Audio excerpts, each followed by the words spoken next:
আজও দেশের বিভিন্ন জেলায় থেমে থেমে বৃষ্টি হচ্ছে। বিভিন্ন এলাকা ও সড়কে দেখা দিয়েছে জলাবদ্ধতা। কাজে যেতে পারছেন না শ্রমজীবী ও ছিন্নমূল মানুষ। আরেকটি লঘুচাপের কারণে 22শে সেপ্টেম্বর থেকে টানা 3 দিন বৃষ্টির পূর্বাভাস দিয়েছে আবহাওয়া অধিদপ্তর।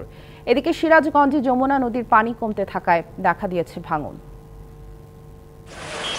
নিম্নচাপের প্রভাবে সোমবারও থেমে থেমে বৃষ্টি হচ্ছে দেশের বিভিন্ন এলাকায়। একই সাথে চলে দমকা বাতাসও। কয়েকদিনের হালকা থেকে মাঝারি বৃষ্টিতে বিপর্যস্ত চুয়াডাঙ্গার জনজীবন। বেশি দুর্ভোগে শ্রমজীবী ও ছিন্নমূল মানুষ। কর্মহীন হয়ে পড়েছেন অনেকেই। বৃষ্টিতে বাড়িতে বেরোতে পারছি না, আমাদের খুবই সমস্যা। কি করা, আমাদের কোনো আধার পাচ্ছি না। আমরা ছাতি নিয়ে বেড়াতে গেলে বাতাসে ছাতি উল্টাই যাচ্ছে, যে পানিতে ভিজে যাচ্ছি, কোনো কাজ কাম করতে পারছি না। বৃষ্টিতে মাগুরার বিভিন্ন এলাকায় দেখা দিয়েছে জলজট। চলাচলে ব্যাপক ভোগান্তি পোহাতে হচ্ছে কর্মজীবীদের। বৃষ্টির কারণে মাগুরা স্টেডিয়াম পাড়া সহ জেলা প্রশাসকের কার্যালয়ে ব্যাপক পানি হয়েছে।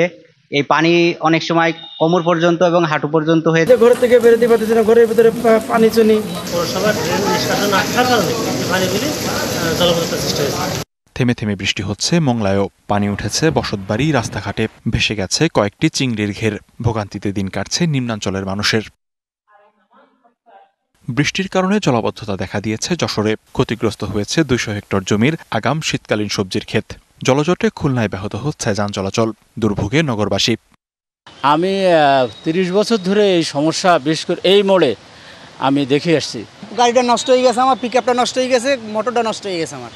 আবহাওয়া অধিদপ্তর বলছে কয়েকদিনের তুলনায় পরিস্থিতির কিছুটা উন্নতি হয়েছে। তবে চলতি মাসে আরও একটি লঘুচাপের কারণে 22শে সেপ্টেম্বর থেকে টানা 3 দিন ঝরতে পারে বৃষ্টি।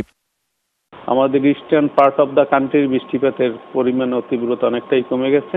20-25 তারিখের দিকে ওইরকম আরেকটা লঘুচাপ তৈরি হতে পারে। 23 তারিখ থেকে বৃষ্টিপাতের পরিমাণ বাড়বে আবার।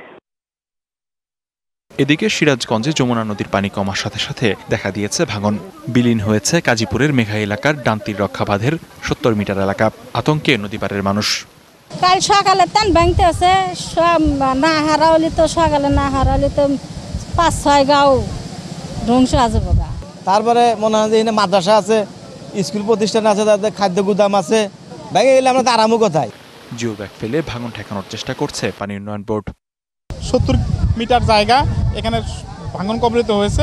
আমরা সকাল থেকে এখানে জিও ব্যাগ দিয়ে কাজ বাস্তবায়ন করতেছি এবং এই কাজে আমাদের বাংলাদেশ সেনাবাহিনী সহ স্থানীয় লোকজন আমাদের সহযোগিতা করতেছে। অবৈধভাবে বালু তোলা বন্ধ ও নদী ভাঙন রোধে দ্রুত কার্যকর পদক্ষেপ নেওয়ার দাবি ভুক্তভোগীদের। লিখনকান্তি ভৌমিক, ডিবিসি নিউজ ডেস্ক।